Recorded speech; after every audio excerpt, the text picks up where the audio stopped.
जैसे ये कोशिश रही है कि जिनको हम माजूर कर कह के घरों के कमरों के अंदरों के पीछे धकेल के रखते हैं, उनको रोशनी दें, उनको दुनिया के सामने लाए और उन दुनिया को हम ये बताएं कि देखिए अगर हम इनको अपॉर्चुनिटीज़ देते हैं, इनको मौके देते हैं तो वो किस तरह के मतलब अपना एक अहम रोल अदा करते हैं माशरे के अंदर। बिस्मिल्लाहिर्रहमानिर्रहीम, अस्सलाम वालेकुम। मेरा नाम अमजद नदीम है और मैं डिसेबिलिटी राइट एक्टिविस्ट हूँ। 2017 से गिलगित बल्तिस्तान में और 2010 से पूरे पाकिस्तान में पर्सन विद डिसेबिलिटीज़ के लिए काम कर रहा हूँ। मेरी इन खिदमात को मद्देनज़र रखते हुए इस साल 14 अगस्त को मुझे तमगा इम्तियाज़ से भी नवाजा गया, जो मैंने सर्विसेज दी हैं पर्सन विद डिसेबिलिटीज़ के हवाले से, जो आम लोगों के लिए पूरे पाकिस्तान में गिलगित बल्तिस्तान में ख़ुसूसन जिसमें कोरोना के टाइम, सैलाब के टाइम और अभी भी जो इनके राइट्स के लिए हवाले से मैं काम कर रहा हूँ। इस हवाले से बहुत सारी चीज़ें ऐसी हैं जो शायद हमारे पास टाइम कम है।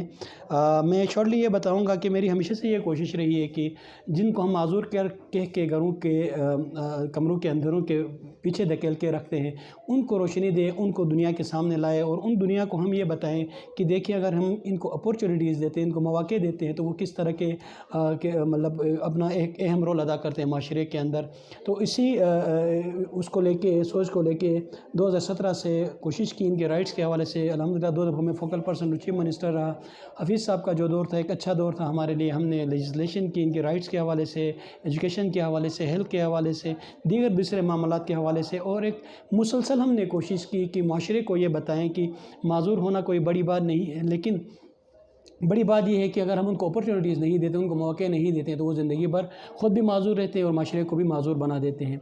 इसी सोच को लेके हमने अल्हम्दुलिल्लाह एक सेंटर सकवार गिलगित में वुमेन डेवलपमेंट डायरेक्टरेट के अंदर बनाया है, जिसमें हमारे पास तकरीबन 100 के करीब जो स्पेशल बच्चे होते हैं और उसके अलावा जो बड़ी उम्र के हैं वो तकरीबन 150-200 के करीब, टोटल मिला के 300 के करीब ऐसे अफराद या ख़वातीन जो स्किल सीख सकते हैं या जो पढ़ना चाहते हैं, हम उनको यहाँ पे पिक एंड ड्रॉप का सर्विस भी देते हैं, उनको यहाँ लाते हैं, फिजियोथेरापी उनकी होती है, उनके लिए डेली लिविंग स्किल्स उनको सिखाते हैं, मोबिलिटी के ट्रेनिंग उनको करवाते हैं। उसके अलावा सिलाई कढ़ाई का काम होता है यहाँ पे, स्टिचिंग का काम के अलावा जो हैंडीक्राफ्ट्स थे वो हम यहाँ पे ख़वातीन को सिखाते हैं। कंप्यूटर की 3-4 हमारे पास फ्रीलांसिंग के साथ मिला के 3-4 मुख्तलिफ कोर्सेज चल रहे होते हैं।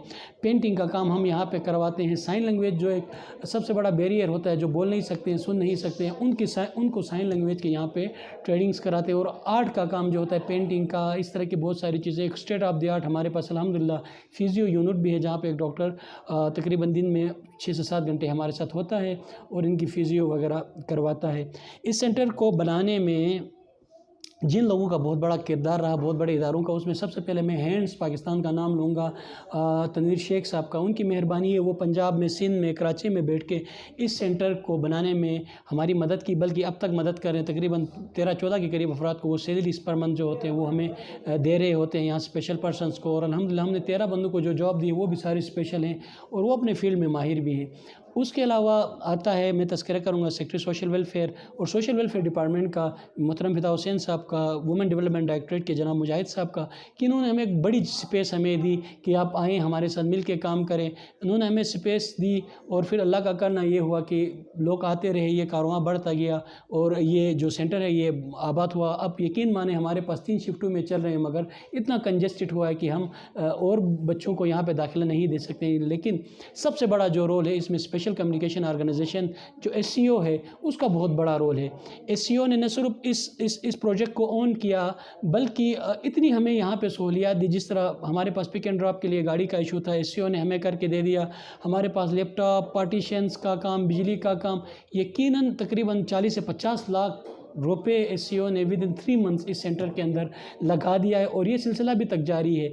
2 फ्रीलांसर्स को SCO यहाँ हमें 2 फ्रीलांसर्स जो हैं वो बड़े कंपनीज़ के मालिक हैं, वो आके स्पेशल बच्चों को यहाँ फ्रीलांसिंग सिखाते हैं। और यहाँ वाशरूम के इश्यूज़ थे, बहुत सारे इस तरह इश्यूज़ थे। एक ARSP का मैं यहाँ पे जिक्र करना चाहूँगा कि एक ARSP ने यहाँ पे काम किया। और मेरे जो पर्सनल डोनर हैं, जो इंडिविजुअल डोनर हैं, उनका भी बहुत एक बड़ा रोल रहा इस सेंटर को कामयाब बनाने में। जिस तरह भी आपने फिजियो यूनिट देखा, आज हमने इफ्तिताह किया। मेरी एक बहन जो US में बैठी हुई है, उनकी मरहूना मिन्नत से ये फिजियो यूनिट जो है वो यहाँ पे वजूद में आया। जो हमारे प्रीवियस डिप्टी कमिश्नर गिलगित थे उसामा मजीद चीमा साहब, उनका भी बहुत बड़ा रोल था। अगर मैं गिनवान में लगूँ तो शायद बहुत बड़ा टाइम हमें चाहिए होगा, लेकिन हर बंदे ने यहाँ पे कोशिश की और मीडिया के कुछ दोस्त हैं जिसमें आपका भी कज़ाफ़ी साहब आप हमेशा पहुँचते हैं, हमारी कोई एक्टिविटी होती है तो मीडिया का बहुत बड़ा रोल रहा। और ख़ासकर मेरे दोस्त हैं, शायद कुछ हमारे दोस्तों को बुरा भी लगता है जब भी मैं हमारे बुखारी साहब का जिक्र करता हूँ। यकीनन मेरा दोस्त भी है, लेकिन उन्होंने अपने बसात से बढ़ के पर्सन विद डिसेबिलिटीज़ के राइट्स के हवाले से, उनको उजागर करने के हवाले से उनका एक बड़ा रोल रहा है। इंशाअल्लाह ये मोहब्बतें मिलती रहेंगी, ये हौसला मिलता रहेगा तो ये सिलसिला जारी रहेगा। आपने फ्यूचर का कहा था, मेरा ख्वाब है कि मैं गिलगित बल्तिस्तान के हर ज़िले में, हर शहर में, हर डिस्ट्रिक्ट में, हर तहसील में इस तरह के सेंटर्स बनाऊँ जहाँ पे जो पर्सन विद डिसेबिलिटी होते हैं, जिनको हम उर्फ़ में माज़ूर अफराद कहते हैं, वो अपनी माज़ूरी को ख़त्म करें और अपना जो अंदर छुपी हुई सलाहियतें हैं वो दुनिया के सामने लाएँ। मैं आपके कैमरे के वसातत से ये गुजारिश करूँगा, क्योंकि ज़ाहिर बात है ये NGO सेक्टर है, इसमें जब तक आपको फ़ंड मिलता रहता है ये सिलसिला आपका चलता रहता है, मगर अगर फ़ंडिंग की कमी हो या दूसरे इस तरह के मामलात हो तो वो आपका सिलसिला रुक जाता है। अभी तक अल्हम्दुलिल्लाह अल्लाह ने सक्सेस दी है, लेकिन कुछ आइडियाज़ हैं जो मैं यहाँ शेयर करना चाहता हूँ कि पूरे गिलगित बल्तिस्तान में कोई भी मसनूई एज़ा जो होते हैं, अगर किसी बच्चे का बाजू कटता है, पाँव कटता है, उसकी टांग कट जाती है तो उसको मसनूई तरीके से भी हम उसकी डिसेबिलिटी ख़त्म कर सकते हैं। मगर पूरे गिलगित बल्तिस्तान में कोई इस तरह का सेंटर नहीं है। इसके लिए बहुत सारा पैसा नहीं चाहिए होता है, कुछ डेडिकेशन चाहिए होती है और मुसलसल कोशिश करनी होती है, जिसकी वजह से आपके बहुत सारे लोग जो माजूर पड़े हैं, जो गढ़ों में बेडों में पड़े होते हैं, उनकी डिसेबिलिटी ख़त्म हो जाती है। तो मैं जो मेरे इंटरनेशनल NGO से, INGO से या डोनर्स हैं, जो मेरे पाकिस्तान के अंदर, बहुत बड़ा पाकिस्तान आपको पता है डोनेशन में दुनिया में सबसे एक नंबर पे है, मैं गुजारिश ये करूँगा कि गिलगित बल्तिस्तान की तरफ भी आप अट्रैक्ट हो, गिलगित बल्तिस्तान की तरफ भी देखें, क्योंकि यहाँ पे एक्सीडेंटल केसेस बहुत ज़्यादा होते हैं, छतों से बहुत ज़्यादा लोग गिरते हैं, दरख्तों से बहुत ज़्यादा लोग गिरते हैं, पहाड़ों से लोग गिरते हैं, जिसकी वजह से उनकी डिसेबिलिटी जो टेम्परेरी होती है, मगर वो नॉलेज ना होने की वजह से या वो असिस्टिव डिवाइसेस ना होने की वजह से वो ताहयात माजूरी के साथ अपनी ज़िंदगी गुजार रहे होते हैं। और इस सेंटर को बड़ा करने की ज़रूरत है, क्योंकि ये हमने गवर्नमेंट के उसके अंदर बिल्डिंग के अंदर हमने बनाई है, मगर ये हमारे हवाले से, इसमें अगर आप वाशरूम की सूरत हाल देखें तो मैं व्हीलचेयर लेके कहीं नहीं जा सकता हूँ। हमें ज़रूरत इस चीज़ की भी है और मेरी कोशिश भी है कि मैं इंडिविजुअल एक इस तरह की बिल्डिंग बनाऊँ जहाँ पे कोई भी माजूर शख्स अपनी डिसेबिलिटी की वजह से ख़ुद को माजूर न समझे और वहाँ से स्किल सीख के जाए। मेरा लास्ट जो पैगाम होगा वो मेरे नौजवानों के लिए होगा, गिलगित बल्तिस्तान में अमन होगा, गिलगित बल्तिस्तान में एक दूसरों को कबूल करने की वो होगी तो गिलगित बल्तिस्तान फल फूलेगा, गिलगित बल्तिस्तान के अंदर तरक्की होगी। मैं रिसेंटली जापान गया था, मैं देख के हैरान हुआ।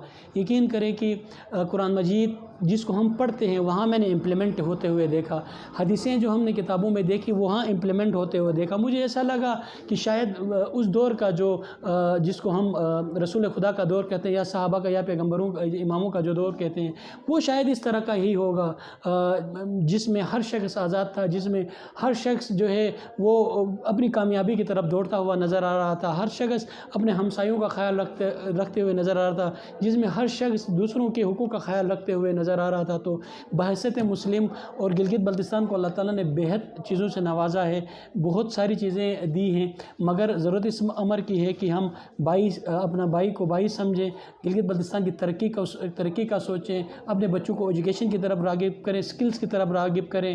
तो यकीनन गिलगित बल्तिस्तान भी जापान इतना खूबसूरत नहीं है जितना गिलगित बल्तिस्तान है।